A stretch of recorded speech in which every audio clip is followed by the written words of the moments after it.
Mengenai dahi yang hitam, apakah ada kesalahan dalam sujud?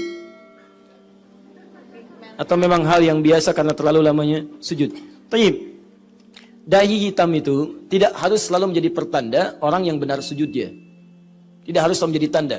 Karena yang dimaksudkan dengan tanda-tanda di sujud itu, ya nanti saya bahas di pertemuan berikutnya sebetulnya. Ya, ada ayatnya kan belum selesai. Simahum fi wujuhihim min atharis sujud. Orang yang sujudnya benar itu, bagaimana cara mengeceknya?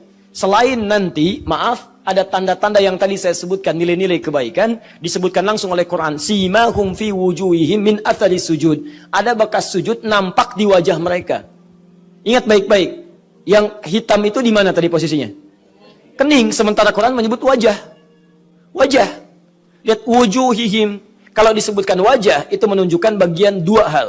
Pertama adalah bagian bentuk tubuh dari ujung kepala sampai ujung kaki. Ini wajah, bagian depan. Bagian depan. Makanya ketika antum menunaikan sholat, baca doa istiftah atau iftitah, antum katakan wajah tu. Wajhiali, saya hadapkan wajah saya. Kan yang menghadap sepenuhnya bagian depan. Ya, nggak ada orang yang mengatakan wajah kan cuman ini pak. Jadi begitu baca wajah tuh begini, wajah tuh tidak.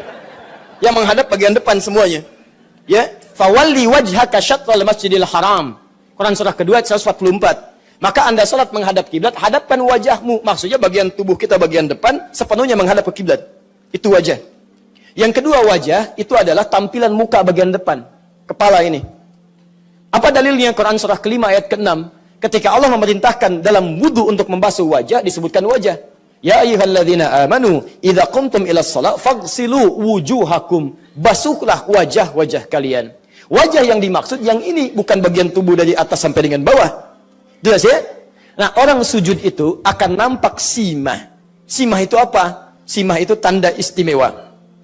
Istimewa. Jadi kalau kambing istimewa dikasih tanda. Unta istimewa kasih tanda. Tandanya disebut dengan simah. Ada keistimewaan di unta itu. Nah, keistimewaan yang nampak pada manusia itu berwujud pada akhlaknya. Kemuliaannya.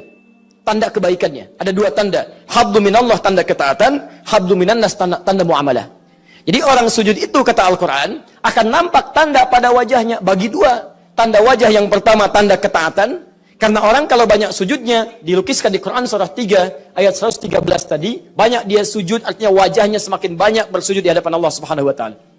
Turun lagi, turun lagi, turun lagi. Yang kedua, tampilan tubuh. Ya, ada perilaku kebaikan dalam tubuhnya.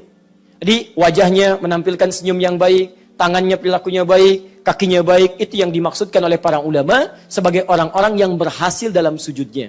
Jadi yang dimaksud tanda sujud yang berhasil tidak harus melulu tampak pada tanda hitam di keningnya.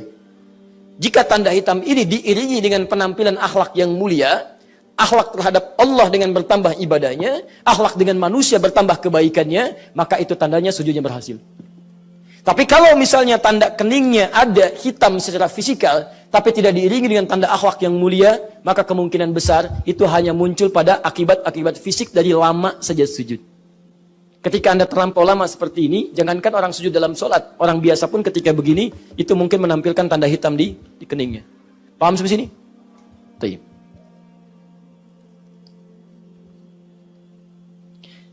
Tapi kita tidak perlu menilai orang.